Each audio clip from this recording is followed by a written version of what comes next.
Well, let's finish the discussion of regularization. So we talked about ridge regression. So basically, the idea was that rather than trying to do subset selection, we can have a knob. So that was the issue kind of generally that you would encounter if you have many covariates and they're highly correlated. You have this multicollinearity.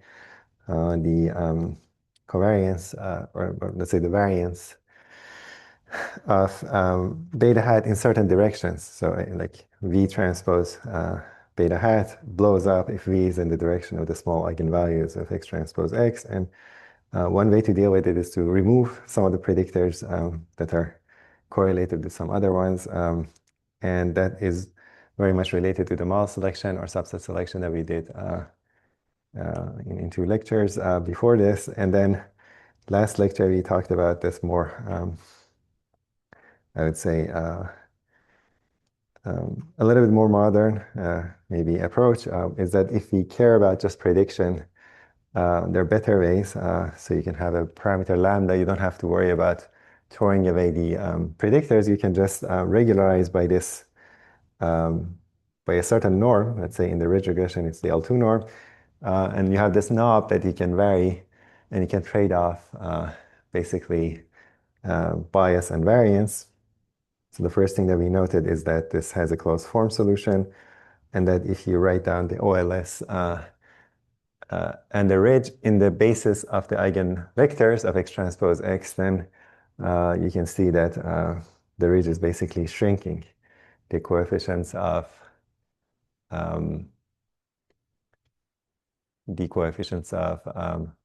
OLS in directions in which the eigenvalues of X transpose X are small. And so it shrinks, and so the bad directions are going to have less effect, and also you can shrink more if you increase lambda.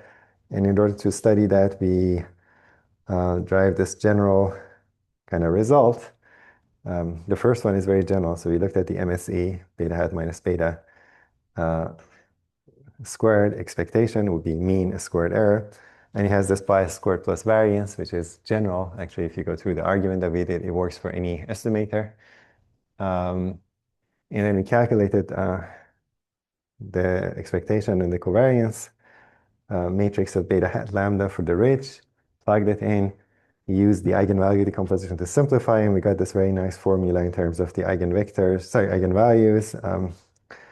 These coefficients of beta in the kind of eigenvector basis, and then sigma squared and lambda. So this is very readable, and it's easily, you can easily read the bias variance trade-off. You get this plot that the bias would go down, generally would go up as you increase lambda, and then the variance goes down. And then the sum usually have a dip or the minimum. And so the optimal value is here, OLS is here. So here, for example, the ridge is doing much better than the OLS in terms of the MSE. And the same goes for prediction. So if you write down the prediction loss, I would encourage you to do. So you could do the MSE for the mu hat, which has the meaning of a prediction loss. And this would be giving you a similar behavior. Okay, goes down and up. And I mean, very rare cases, it could be like very minor, but the point is you can prove, if you take the derivative, the expression that we found, you can see that it would be negative at 0. So it's like always downhill. And so the minimum is going to happen somewhere after 0. It could happen at infinity, but this is a classical result that shows that there is a lambda such that ridge has a better MSE than the OLS. And this doesn't contradict the Gauss-Markov, because Gauss-Markov is for linear unbiased estimators. Ridge is a linear biased estimator if lambda is positive. So, and the metric is actually different. So the metric is MSE. So among the unbiased estimators, the MSE and variance are the same because the bias goes away. So if you say, I want to minimize MSE among the unbiased estimators, it's as if you say, I want to minimize the MSE. So the solution would be OLS. But if you say, I want to minimize MSE generally, they're biased estimators that are better. So this is worth noting. So unbiasedness is really not free, especially when X transpose X is ill conditioned. You're going to pay a huge price in terms of the variance if you insist on being unbiased. So you trade off a little bit. You say, okay, I'm going to be a little bit biased, but I'm going to allow the variance to go down significantly. And then, like in terms of the error, on average, you're going to do better. Okay. Any questions? I'm going to skip these plots. Questions about ridge? It's very good to go through the ridge argument, and it's an example where you can understand everything. So there's a closed form, you can write down everything. There's special cases, the OLS. So once you understand ridge, I would encourage you to go and plot some of these, like look at the expression we found for the MSE in terms of lambda, try to manipulate it a little bit, get a feel for how the two terms vary. Okay, so then there's this cousin of ridge, which I proposed much later, is to kind of replace the L2 norm with the L1 norm. This is called the L1 norm. It's a particular norm. The difference with ridge is that here in ridge, it would be L2 norm squared. So ridge had this penalty, summation beta j squared, okay, where you could have absolute value of beta j if you want a square. So this drops the square, and this changes the dynamic of the solution extremely. The first thing that happens is that this is no longer differentiable. So if you look at just in one dimension, the L1 norm is just the absolute value. And so this has like a kink or like a sharp corner at 0. So at 0, it's not differentiable. So it's differentiable here. The derivative is +1 here and -1 here. But it's a convex function, and there's a generalization of the derivative. So this is subdifferentiable. And actually, subdifferential at this point is a set. So everything here would have a slope. I mean, if you look at things that are below, like lines that pass through this and are below the curve, this is the definition of the subdifferential. All supporting hyperplanes, if you look at the slopes here, are all supporting lines. The range of the values would be -1 and 1. And so this in particular allows me to write down an optimality condition. This is from convex analysis. I'm not going to go into details, but just want to mention it, that you can write down, so if this is the loss, rather than saying gradient, so gradient of the loss is equal to 0 for smooth loss functions. We can't do this in general because interesting things happen when this is 0. So what you can do instead is say 0 belongs to the subdifferential of L at theta, and try to solve this set of equations. So this is a set-valued function. So this holds for any convex, kind of reasonably well-behaved convex function, a proper convex function. So it's still very amenable to analysis, but there's no closed form. So the effect is that you would get the first derivative would be like X transpose X beta minus Y. So the subdifferential of the first part would be just, so if it's differentiable, the subdifferential has just one element and it's just the gradient. So you can just plug in the gradient and then plus lambda. For the subdifferential of this, you just write an S, and this S belongs to the subdifferential of the L1 norm. And so in particular, in places where it's like this, it would be a single value, it's like the +1 or -1. But in places where beta is 0, this can have values in -1 and 1. And so this allows you to solve kind of this set of equations. So if you can find something which is like a beta and S that satisfies the subdifferential property, basically is equivalent to saying SI is sine of beta I if beta I is non-zero, and SI is in -1 and 1 if beta I is 0. So you guess a beta and you get an S. If they satisfy together these set of conditions, then you have optimality. But there's no closed form in general. Okay. And you can do this exercise when x is, let's say if x transpose x is, so this would be, I don't really want to solve this, but you'd get something like this. So if x transpose x is identity, then there's a simple solution, because then beta hat would be equal to x transpose y minus lambda s. This is just the OLS solution. In this case, x transpose x inverse is, again, identity. So this is that minus lambda s, and then you can argue. You can figure out what s has to be. And it turns out that the solution is something like this. Once you write it like this and then argue about the s here, you get that the solution in this special case, orthogonal design, would look like this. This quantity is really the plus. So when you say x plus, it's x if x is positive or like non-zero, zero otherwise. Okay, so this is saying the whole thing evaluates to, if I want to write it properly, the whole thing evaluates to sine of c hat j times c hat j minus lambda if c hat j is bigger than lambda and zero otherwise. Okay, and then you see this interesting thresholding effect. So the coefficients, so c hat is really x transpose y. So you look at the coefficient of the OLS, and the ones that are above lambda but survive, the ones that are below lambda are set to zero. And then the way that they survive is not exactly, but so the sign times the first one would be psi cj hat, the same, like the same thing with minus lambda sine c hat j. So you get a bit of a shrinkage or bias. So it's not unbiased. And it's highly nonlinear.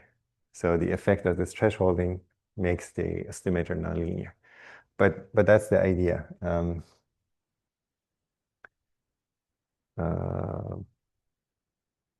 Right.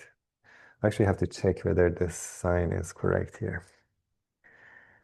Yeah.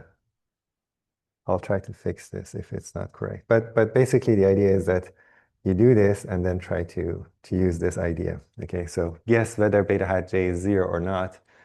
If it's zero, so actually we can do very quickly. Maybe I don't want to. So let's say if guess beta hat j is zero, then SI has to be, you have to be able to find an SI which is in negative 1 and 1. And that would mean, let's call this C hat. So if this is zero, then C hat is I is of beta I. This means C hat I would be equal to zero. Sorry, C hat I minus lambda. Si is equal to zero, so Si would be C hat I divided by lambda. Right, so if this happens to be negative 1 and 1, which means that C hat I is less than or equal to lambda, you're fine. So you could have set it equal to zero. But if it's not equal to zero, if it's bigger than 1, so if this happens to be not possible, then beta hat j can't be zero. So if beta hat j is not zero, then what you would get is that this is either plus 1 or minus 1. Okay, and it would be the sign. So you'd get beta hat j is equal to c hat j minus lambda sine of beta hat j. Because that's the subgradient when beta hat j is not zero is just equal to the sign. I mean, it's like this. So it's differentiable, and it would be equal to the sign. So you get lambda sine beta hat j. And then somehow you have to solve this equation. It's like a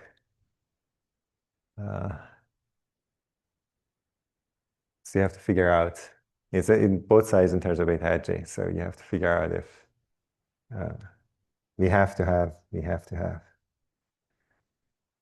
c hat j is bigger than lambda. And then from this, hopefully this would follow. But I'll let you do the rest. Okay, so that's the rough idea. So you write down these and then you do guess. But anyways, so the main point is that the lambda would threshold. And if I increase lambda, more coefficients drop out. If I decrease lambda, more coefficients are in the model. And as you vary, and this is in contrast to, for example, ridge. If you write down the coefficients of ridge in this case, in this x transpose x equal I case, it's just they're just basically shrunk down uniformly. So there's no thresholding effect. So this turned out to be very interesting to people. So you can see here the paths.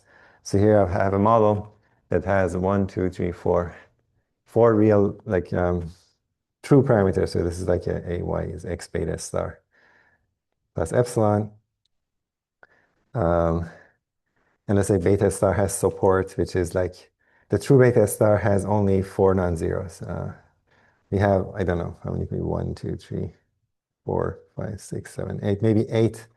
So we have 8 predictors, but only 4 of them are active in the actual model, 4 non-zeros. As I vary lambda, you can see that the coefficients start to shrink, but at some point, some of them go to 0 and they stay at 0. So this is where that c hat, for example, for this one, that c hat drops below lambda and then no longer sort of be available in the model. Okay, so once they hit 0, they're going to stay at 0.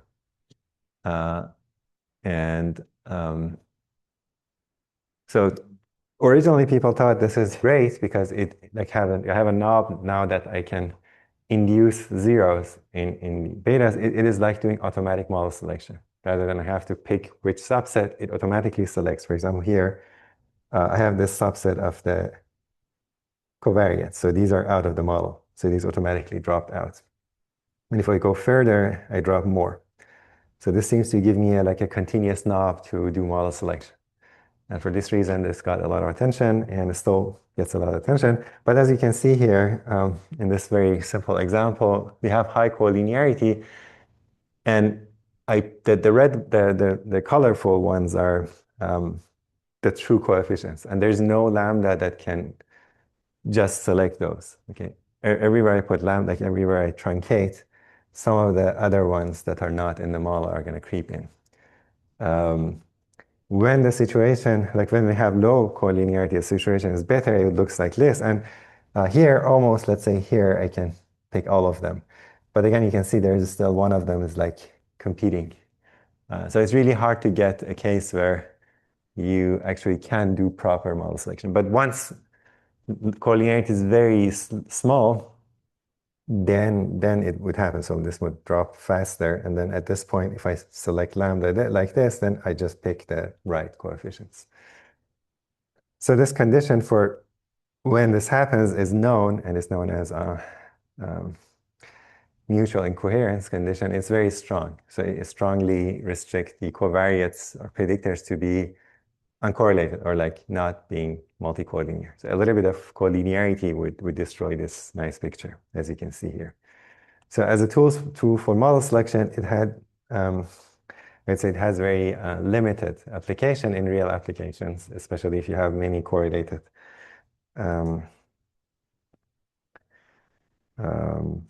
predictors, but still it gives you a sparse model. It may be comparable to ridge. You could have many fewer coefficients, more interpretable. So this is called sparsity. If you have a beta or model that has like 3 predictors that is doing the same it has the same predictive power as a model that has like 100 predictors. The one with 3 is more interpretable. It may not be that the right 3 ones, so it might be like, for example, if you do here, you would be able to predict with these predictors, 2 of them are not the ones that are in the actual model, but you might have the same predictive power. You may not find the true model, but like model selection is hard. So it's a little bit ill-posed. But in terms of predictive power, you're going to be good, maybe, and maybe it's interpretable. Maybe these are surrogates for these true guys. So they're potentially highly correlated. So you can still predict using those. But this picture kind of summarizes the difficulty. Although people got really excited, and they were excited for about like 10, 15 years, and still some people are really excited about it and use it. It has this kind of issue. Is this clear? Right, yes. Okay, so Lasso where you have this knob and basically have this is looking at the y-axis. The y-axis is the coefficients. Basically select your predictors based on how one which one's going to shape to 0 on the knob that you're choosing. Yes. So in the case of ridge, you have to rely on MSE and having a minimum MSE. Is that how? This is also similar. I mean, it doesn't tell you where you should stop. I mean, if you know how many predictors you want in your model, yes. But you can still use MSE, or actually people use cross-validation to choose where you need to stop, right? Because you still want a predictive model. I could like stop here, but it could be really bad prediction-wise. So it doesn't tell you necessarily how to choose lambda unless your only criteria is how many predictors you want in a model. But it just shows you that the behavior is different. So for a given lambda, you could have many fewer parameters active than rich. But you would generally do some sort of a cross-validation. I actually forget if people use GCV. GCV is usually for linear predictors. But you could do regular cross-validation. You do a split, like a split multiple times, and then pick the one that minimizes the prediction error. There's actually a nice R package called GLMNet that does all of this. So solves it for the entire path rather efficiently, and then that does cross-validation, finds the like a good lambda for you, and so on. Any other questions? Yes. Try to remove predictors by coding and grading. Yes. So like, could you try to like, I don't know, use like EIF to like maybe remove certain predictors first and then use Lasso after, or does that? Right, but which predictor should I, let's say two predictors are highly correlated, which one should I drop? If I knew which one to drop, then yes. I mean, at some point, potentially doable, but you have to give me a criteria, like among the two, which one is good.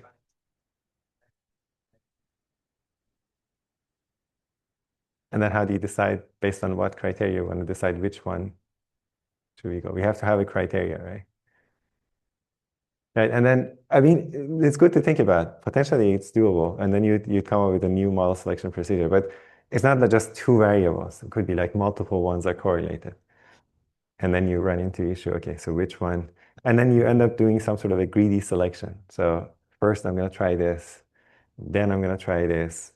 Or if you don't want to do greedy, you have to choose all subsets and then start to drop. And we are back in the model selection kind of land where you choose subsets and like basically score them in a way. You could use basically Lasso derivative kind of subset selection. It would be something like that. But if you have an idea, just try it. You might end up proving something or be able to. People still work on this. So if you can improve like this behavior in a principled way, then you can publish a paper about it. Okay. So try your idea. I shouldn't discourage. Right. Any other ideas how to fix this? I mean, this is like research level question, and you should think about it. You should talk to ChatGPT and then have it write some code for you and then try it. And then maybe try to prove that it works. Any other questions? I just want to tell you a little bit about the geometry very quickly. The reason why this happens, besides the subdifferential calculation that you can do, is a very interesting geometric picture. So if you look at, we can look at the constraint versions of these problems. I mentioned last time that ridge, you can look at, let's call this ridge. It would be, it's not exactly ridge, but the constraint version. So let's say beta hat ridge, minimize y minus x beta squared, norm beta less than or equal to t. So if I choose t properly, it would be equivalent to some lambda in the basically Lagrangian form. This is the Lagrangian form of the constraint.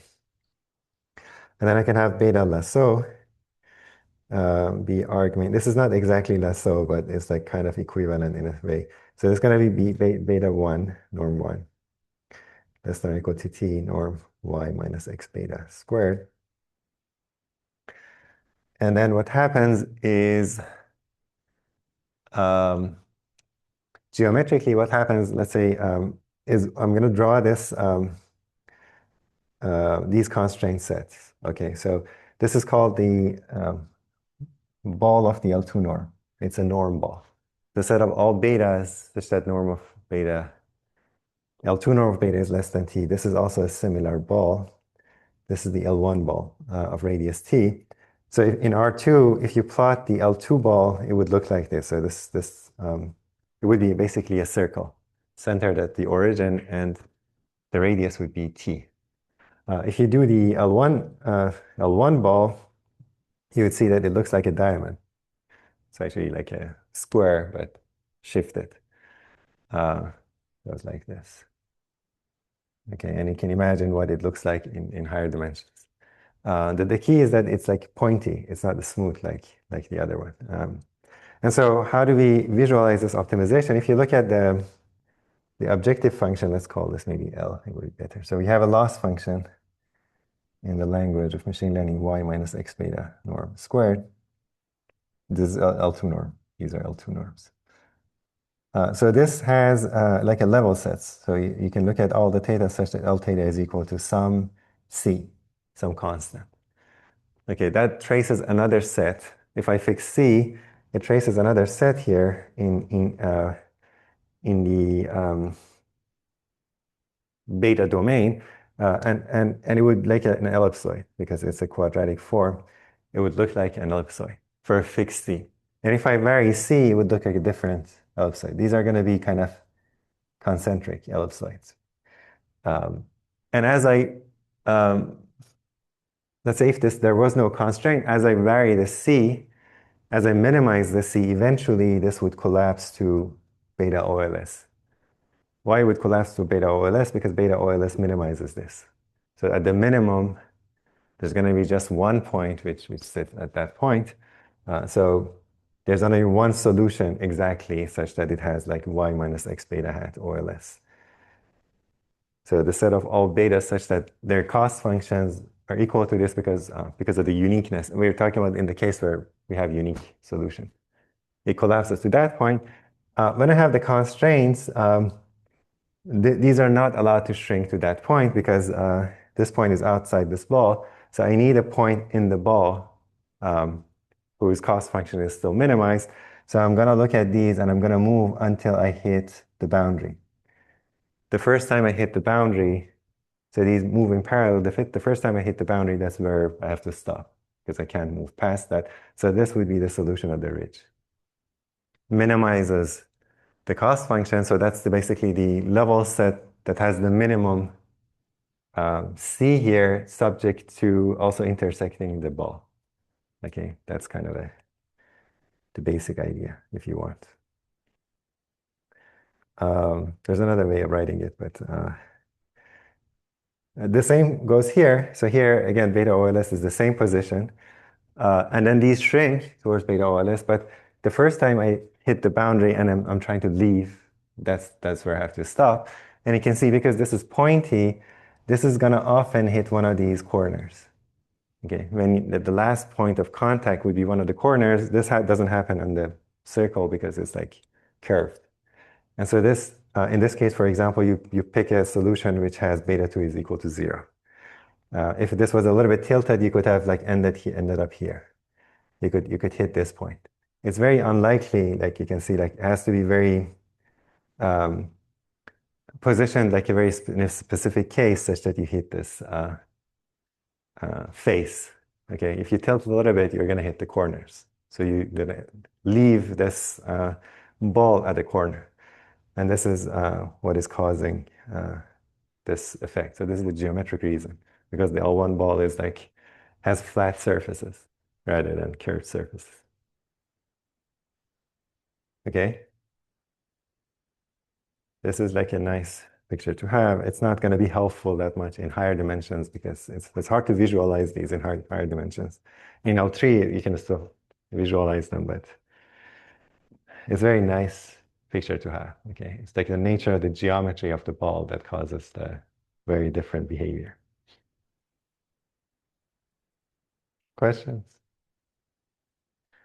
I think this is more or less all I wanted to. Okay, there's one last piece. So this is all I wanted to talk about Lasso and Ridge. Um, what I want to tell you about is that this ridge idea is very common if you have tried deep learning models, training deep neural nets, which is all the rage these days. They do have this thing called weight decay. How many people have heard about weight decay? Okay, no one. Okay, one person has trained a neural network. Okay, so you do you do gradient descent. So you have a very complicated loss. You do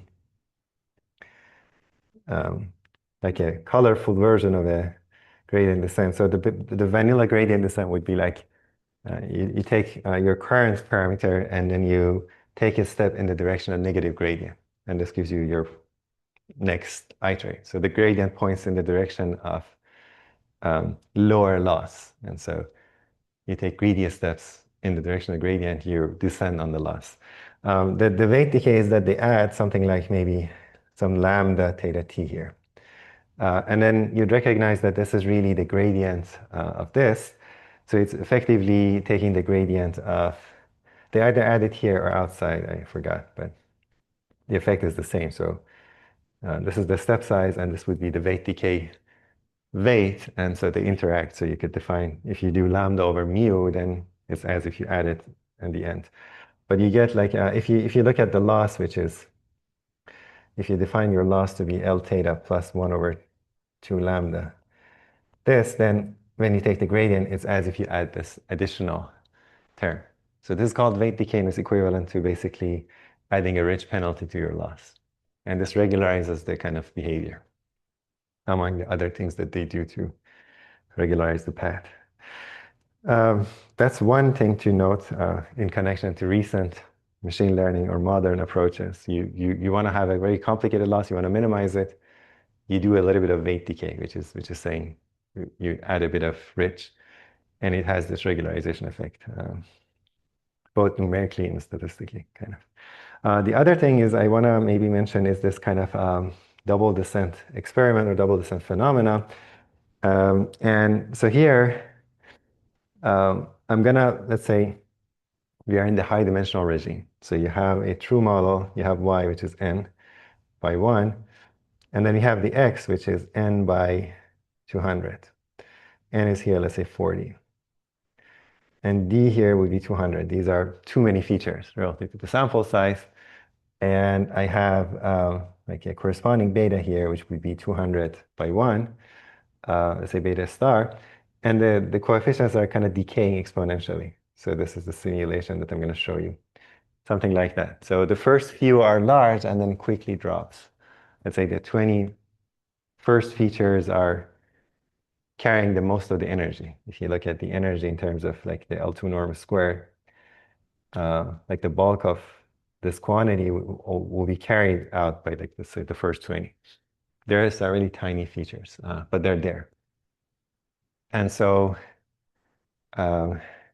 dropping them is not necessarily a good idea, but keeping them will also make the model very, like the issue is that you get a very huge model. And traditionally, like statisticians or people in machine learning thought it's bad to, let's say, have this many predictors. So you have 40 samples, this many predictors, you're going to be overfitting.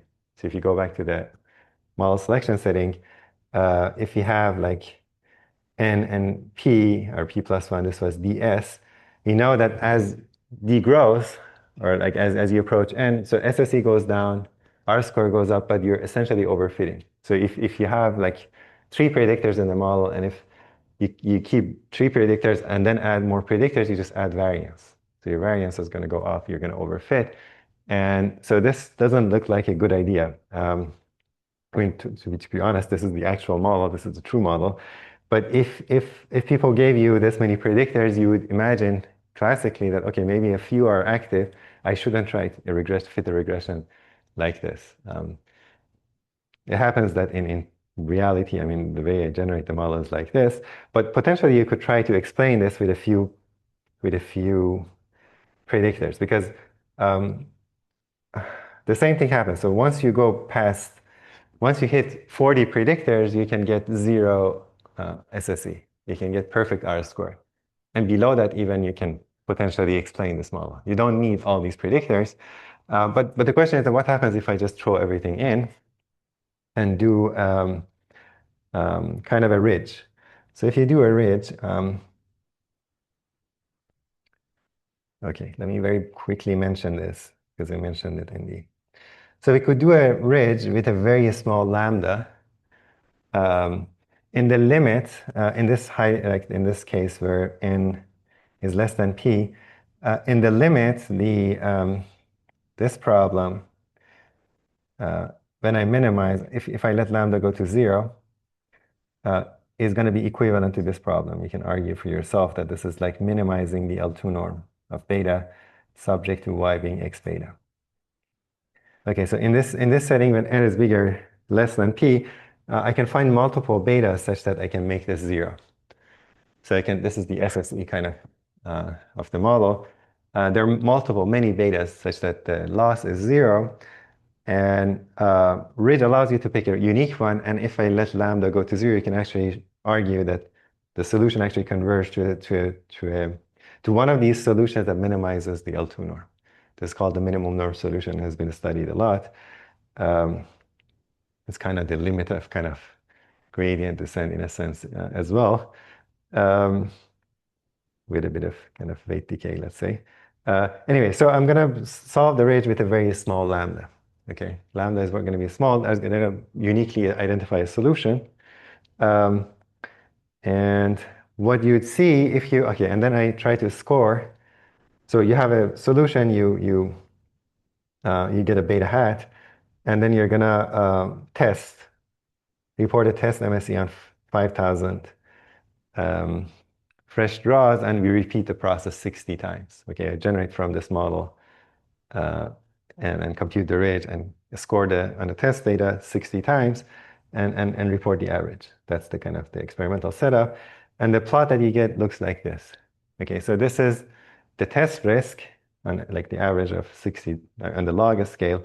And this is the model complexity. So okay, I didn't mention, when I try to solve this, I'm going to pick only like a subset S, which has P predictors. Okay, we have D, which is 200 and it's bigger than N. When I'm gonna solve the ridge, I'm gonna just use P of them, and I get a vary P. Okay, I'm gonna vary P, which is the complexity of the model. Okay, and this plot looks like a model selection plot that we did, for example. As a function of D, we plotted the AIC. And you can see the behavior. This is the classical behavior. It starts high and goes down. Here, for example, you have adequate predictors. And then after that, the variance kind of goes up. Or the prediction error goes up because you're including more and more covariates than needed.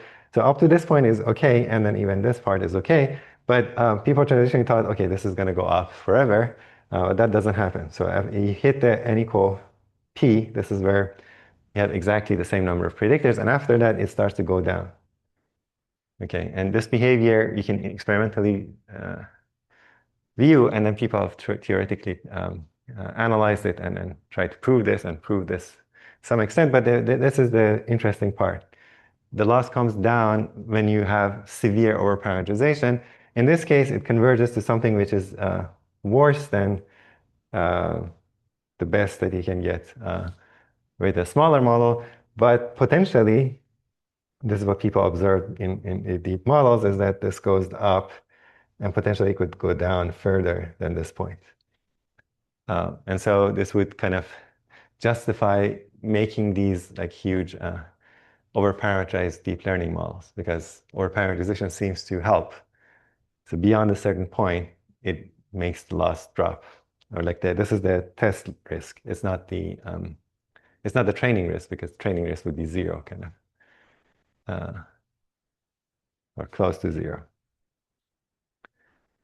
Right, so because people observe this phenomenon, this is called double descent, and they named it double descent because you go down, and then you go down again the second time. And then try to explain it, and you can like construct a very simple ridge example that you see this double descent behavior. Although it doesn't necessarily improve in this case, but in deep models, this situation could happen. And so it justifies trying to overparameterize. Okay, so this is called um, a double descent, which is a fairly recent phenomena, and then got a lot of attention, potentially originally originated in Belkin's kind of potentially Belkin et al. Paper, and then subsequently done. A lot of analysis was done on it. Just want to point out that this is the location of it is roughly here at the end of the ridge plus model selection. So it's worth thinking about. Okay, so the story is a little more complicated than when you have very over-parameterized models. It is not necessary. I mean, the model selection, the lecture was just like focusing on this part of we mostly focus on what happens below n. But once you go past n, some interesting behavior happens. Okay. I'm gonna maybe skip the wrap up, and because we're out of time. So any questions? That concludes the discussion of model selection. Sorry, the regularization ridge and lasso and double descent. No questions? So this is the last thing that I want to talk about, which requires an entire course, but I'm going to maybe mention it because I assume that most people haven't seen it. How many people have heard about causal inference or seen causal inference okay, in courses here? Or do you? Not really. Grad level course, yeah, okay. So that's why I want to mention it, and I wish we had more time, so I would at least would like to like devote one lecture to it, maybe two. It's used in the context of regression a lot, and I'm going to convey the gist of it. So you have the idea is that we have seen these regression coefficients. Okay, so we fit a model, and you try to interpret the coefficients as like saying this predictor affects the response. So you do the t-test and say, okay, this coefficient is non-zero, so this predictor has like an effect on the response. The question is that can I interpret them as causal effects, or like causal means like what if, like an alternative reality.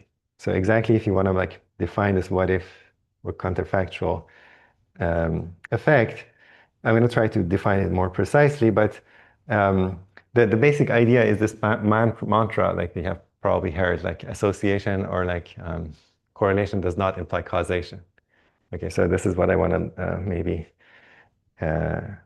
work with. So what we have seen so far is kind of associative models or association models. And the way that we worked with, for example, I mean, I have to maybe mention that I'm going to work with let me write it as beta 1 W plus beta 2X. Let's say I have two covariates, and this one is a treatment. So this is like a 0, 1 treatment. And this is some other covariate kind of baseline pre-treatment covariate, like the blood pressure before they receive the drug, and this is the blood pressure after receiving the drug. And you're going to see whether this treatment, binary treatment, has any effect. So we have seen these things in model like comparison of treatments, for example. You divide people into two groups. You give one group a treatment, the other does not receive the treatment, and you fit this regression model and you try to test. You look at this coefficient to test whether this is zero or not. If it's not zero, you say, okay, the treatment has some effect. On Y, I want to see if we can now interpret this as a causal effect. Can we say that W causes Y? Okay, this is a stronger statement. I just want to convey that this is not necessarily true in general. And then just to clarify, I mean, what I'm writing here is going to be like just random variables. These are not vectors. It's just the population level Y is a random variable. And then W and X and epsilon all are going to be random variables. So far, we have been working with fixed design. So these were fixed. Only epsilon and Y were random. Now we're going to assume that all of them are random. If you want to connect back to the fixed design, basically, it's like equivalent to modeling the expectation of y condition on the covariance. So in this case, we have w and x. I'm going to look at the expectation of y conditional on w and x.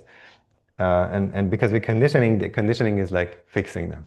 So this is like assuming these are fixed, so these come out, so you get beta 0 plus beta 1 w plus beta 2x plus, then the expectation is kind of applied to this because this is not necessarily fixed, conditional on w and x. And then what we're going to assume is that this is 0. So this is our like E2 assumption would look like this, would be, rather than saying expectation of epsilon is like 0, unconditionally we say conditional on the covariance is 0. But it produces the same behavior, okay? It produces the same kind of, rather than looking at the expectation of y, you look at the, like a covariance of y conditional on the covariance. And so if you condition on covariance, everything that we said would follow. Okay, so what we're doing here is that we're modeling the conditional expectation, and then these conditional expectations are naturally like observational or association quantities. So that they're saying, for example, on average, what happens to y given the covariance, okay? I'm going to try to convince you that this does not necessarily mean causality, okay? So if you're just seeing that this, for example, if you fit this, you see that this is, if this is non-zero, that this is kind of correlated with y. If this goes up, this goes up as well. If this goes down, this goes down as well. But it doesn't necessarily mean that this guy is causing this. It could be that something else is causing both, and then they both go down and up together, and you're not seeing that hidden variable, okay? But I want to mention in what cases we can make the causal interpretation. Is the kind of idea clear? Yeah, so this idea, they usually write it in this way. We don't have too much time to go into. This is called the do notation. So what we model in regression generally is this. What we want to like achieve is something like that. If I go and manipulate the model and set the treatment, if I like intervene, so causality kind of requires you to intervene. If I change and assign this guy to treatment, is it gonna improve? If I go like get the drug from this guy, is it gonna go worse? In practice, you just observe whether they're treated or not. It's not up to you to intervene. Let's say they're on their own, they're taking the drugs and so on. You want to go and intervene, and I can make it a little more precise, but that's kind of the difference. Let me show you the kind of the setup. So in order to make this a little bit more clear, we need to have like a mathematical framework. The potential outcome framework makes it a lot more clear. I think the kind of best way to see what the difference is, suppose you have a binary treatment, and generally you'd have these units, which are, it could be the subjects, so the people that receive the drug. And then each person has two potential outcomes.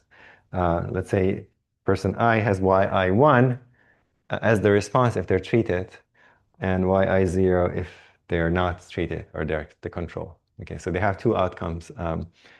The main issue is that you're going to just see one of them. You can't see them both at the same time. You can see, for example, the same person you can be in the control and in the treatment at different times, but those are different units. So the unit is like considered like the time is included. Okay, so I really want to see this person at this location at this instant in time. What would have happened if I gave them the drug? Let's say if they haven't received the drug, what would have happened? Okay, what if they received? So by definition, you only observe one of them. You can never observe both. That's kind of the tricky part. So the observation is something like that. So you get either you write, sometimes I write this as yi of w small w, where w could be 0 and 1. In practice, you would get yi of wi, capital Wi, which is the actual treatment that they received, and you can write it in this fashion, which is equivalent. So this I call yi. Yi without parentheses is what they actually have. So this you can observe. And you can write it in this way because wi is either 0 or 1. So if this is 0, this would be active. If this is 1, this would be active, but not both at the same time. Okay, so this is the observation as well as the wi. So you observe WI and YI. I really want to observe these two, which I can't. So this is like they call it a missing data problem. Causal inference is really a missing data problem in this framework. You just see half of the data. For each person, you observe one of these. So what we want to do is we want to calculate the causal effect. The causal effect would be the difference of these two responses. For person I, the causal effect of the drug would be yi1 minus yi0. This one I can't figure out for any single person, because for any single person we only see one. But what I can potentially do is like look at the average. And it turns out that the average you can estimate. This is called average treatment effect. And what we are going to do actually I'm going to drop the I, I'm going to look at a generic point. So we're going to have a generic response rather than yi would be y0, y1. These are the potential outcome of the generic person. And then I have the w, which is the generic, what is called the generic treatment. And then I have y, which is the generic observation. This would be y of w. Okay. And then instead of this average over n, we're going to look at the expectation of y0 minus y1. So this one is generally identifiable under some conditions. So this is like this called the average treatment effect. So for a single person, this is going to be a random variable. I can't figure it out. But the expectation would be kind of over the population. The hope is that we can identify the average treatment effect. Okay, that's like the population version of this. So this is what we want. This is called average treatment effect, or ATE. And there's also another thing called ATT, which is you condition on the treated. So average treatment effect on the treated. Now let's focus on this one. The other one is.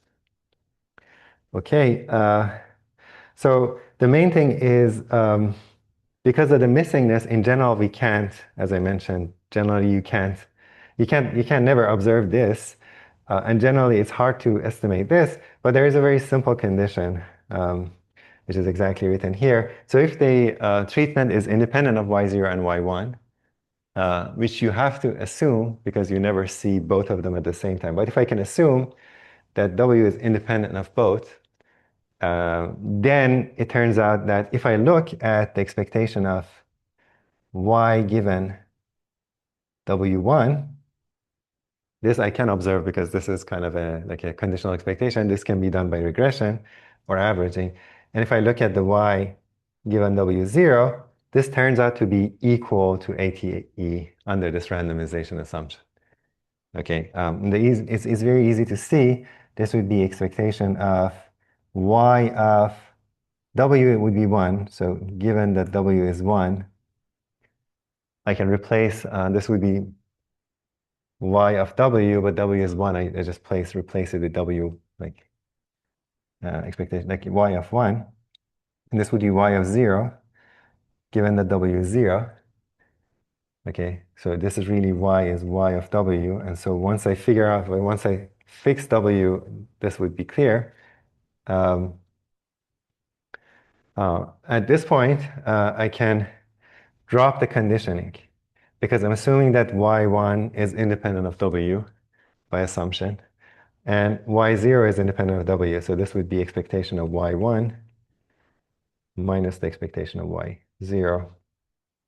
And so it would be expectation of y1 minus y0. So although we can't see individual potential outcomes, we can get the expected difference by looking at these things that we can observe. Both of these I can observe. In the population, I'm going to take the average of y over the treated and the average of y over the control and then subtract, and that would be the same as the expected difference in treatment. This is tricky, but very simple. The only thing is this assumption. This is randomization. This is called randomization. And that's why this is the gold standard in causal inference or medicine. They call it randomized controlled trial. So you randomly assign the treatments to people. So if you want to do an experiment, you're not going to go ask people whether you took the drug or not, because then, I mean, they could have taken the drug because they're sicker than this guy, for example.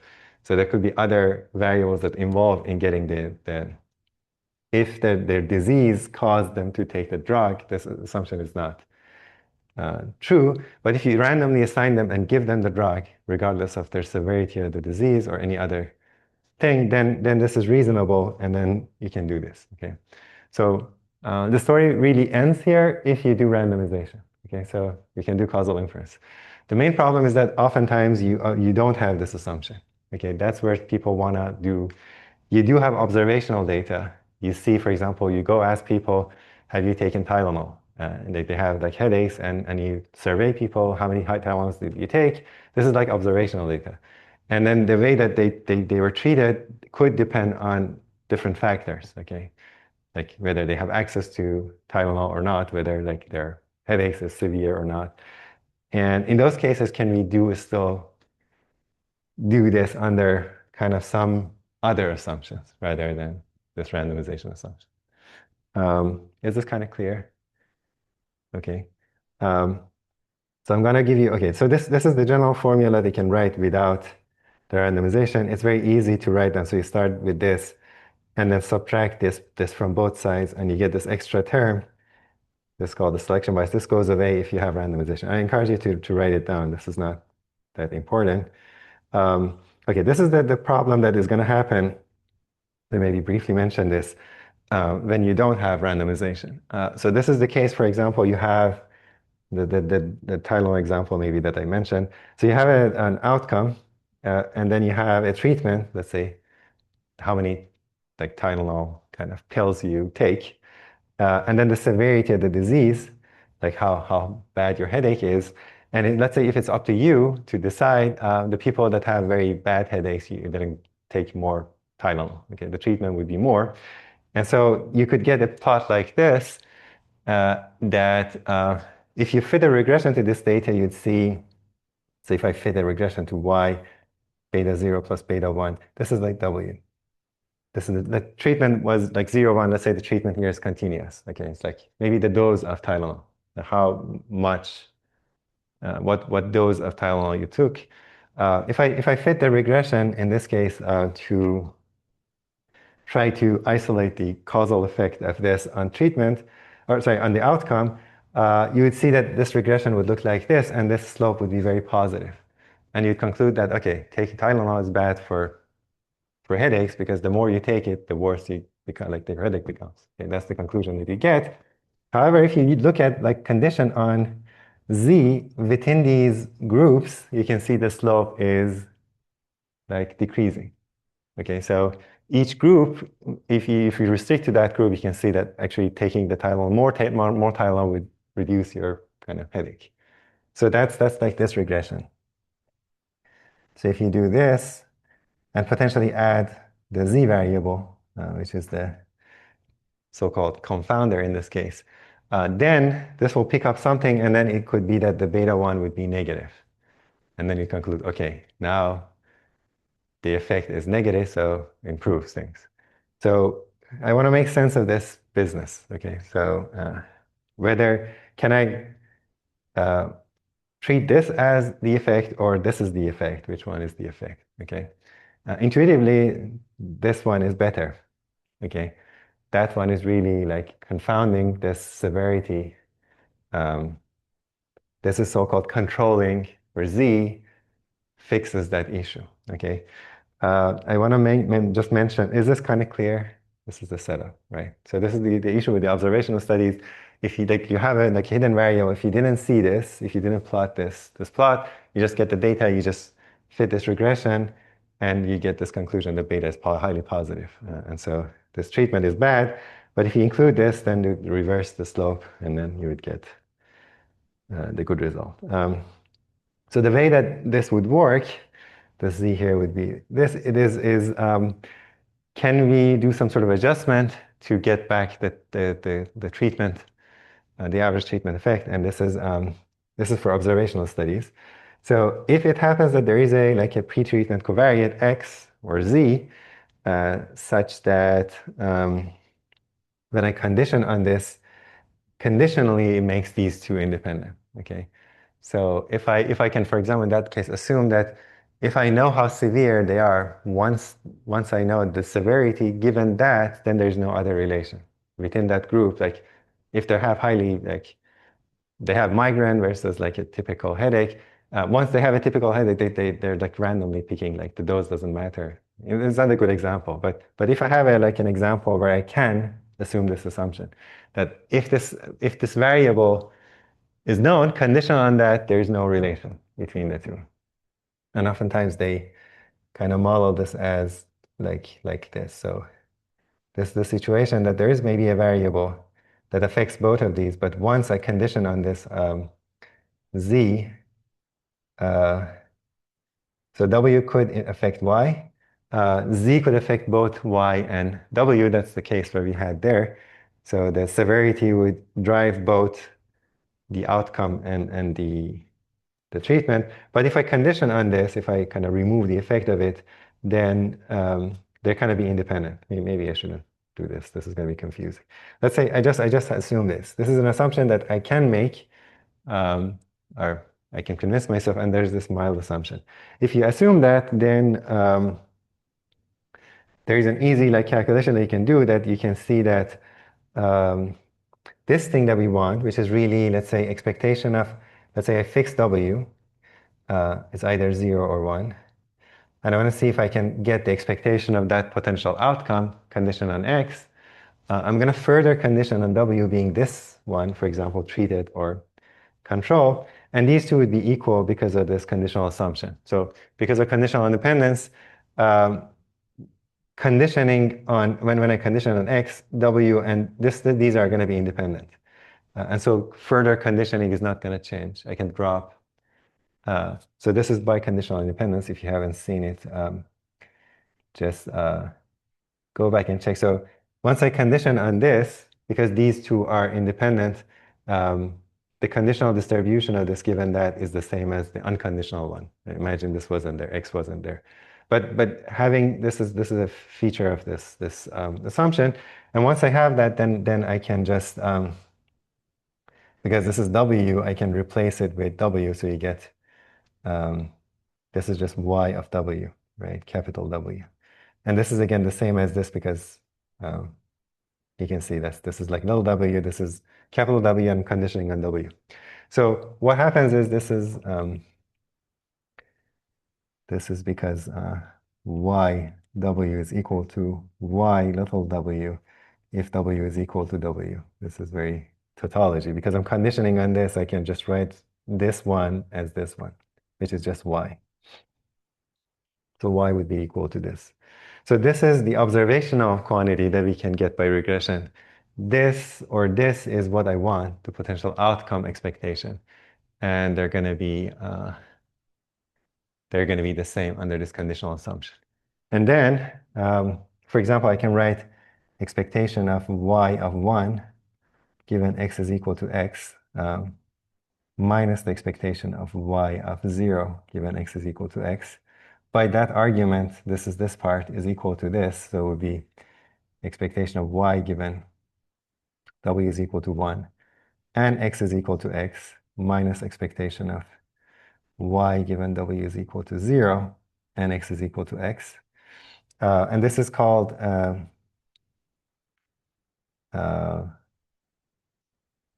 so here this is not called something, but that these I can get by regression, and this would give me. So if I take now, see what I call. Let's call this t of x. T of x. It's like the treatment. Should we call this t of x?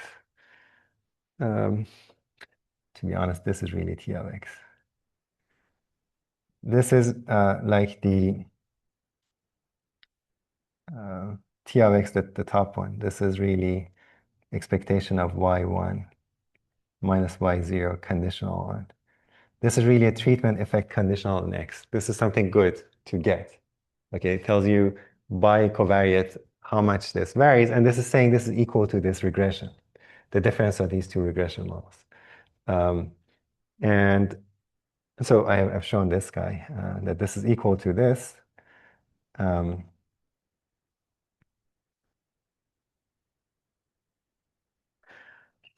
x is equal to x minus y. Okay, that's what I've shown. This is good enough because I can now estimate this quantity, this is causal quantity. I can get it by regression. Another way of writing it is the full average. The full average would be if I want to get this guy yi minus y0. This you can do double conditioning. This is like another from probability. You can first condition on x and then take another expectation outside. Okay, probably have seen this formula before. This is, if I condition on x and then take another expectation, it removes the conditioning. Okay, so what I'm gonna get is that if I want really this version, I can just plug this part here in here.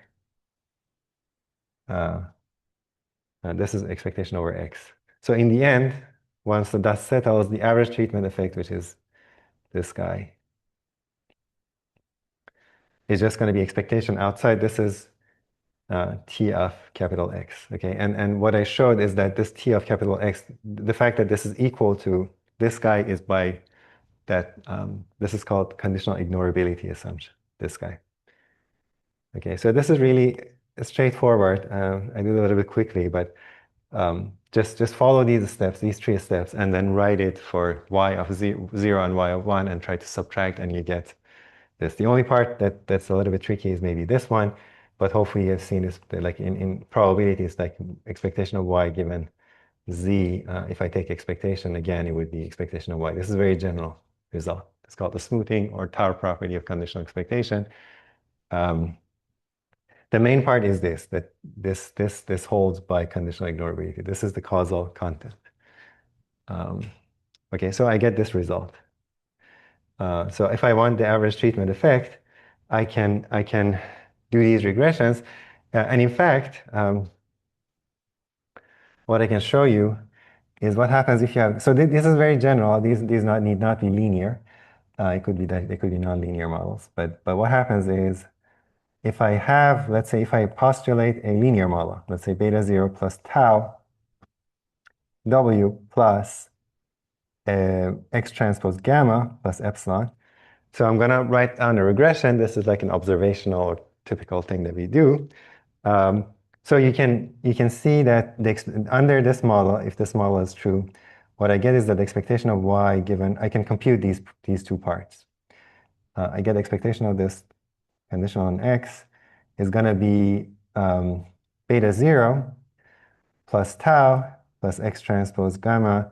And then because I'm taking the expectation of epsilon, it's like conditionally 0, so you get that. If I do expectation of y given w is equal to 1 and x, sorry, w equal to 0, I get beta 0. Tau here is going to be 0. Sorry, tau times 0, w would be 0. I don't get that one. I get x transpose gamma.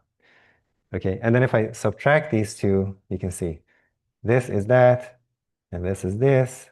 If I subtract the 2 sides, you can see that this inner thing, this guy under this model would be just tau. So these 2 would cancel with these 2, you get just tau, and tau doesn't depend on x, so this is really going to be tau. So under the regression model and then under ignorability, the coefficient here really is the average treatment effect. Okay, so you can interpret this as a causal effect. That is the whole kind of point of this set of calculation, but it requires a lot of assumptions. The main is this: can I assume this? And this one is really an assumption. There's no way to verify it from data, but because there's no way that you can see both of them at the same time, ever. And so if you're willing to assume that there is a covariate, such that if I condition on it, both potential outcomes and the treatment are independent, then you can compute the average treatment effect by taking average over x of these 2 conditional expectations, both of which are observational quantities that you can calculate. If you further assume a linear model like this, then you can write down what exactly these 2 are in linear model. Would be one would be this, the other would be that. If you subtract, you'd see that the x part actually goes away and you just get the tau. And tau doesn't depend on x, so this expectation outside doesn't matter. So in the linear model, this tau is really the average treatment effect. Okay, so in that case, you can say, okay, this is really the causal effect of W on Y. Okay, otherwise, no. The graph I'm going to skip. Yeah, I don't think I have time to get there, but yeah, so this is just summarizes um, um, that summarizes that. Under this is a little bit more tricky, but basically I mentioned this. So if you assume a further linear model, then the average treatment effect would be tau. So in this model, if you can assume, for example, what I did here, if you can assume that if I condition on Z, I mean, they're not both potential outcomes, but and this is not a good example because there's like a continuum of potential outcomes. But if you assume that there's just two outcomes, you really have to have like many outcomes here. But W is just the continuous variable. So let's say this as like it would be a function of W. Usually you have binary, but let's say if this is independent of, let's say for all, little w is independent of capital W, conditional on Z, which is a very strong statement. So for any value of W, the potential outcome at any W is independent of the actual assignment given Z, then in this regression, this is the causal effect. This is a little bit artificial because, um,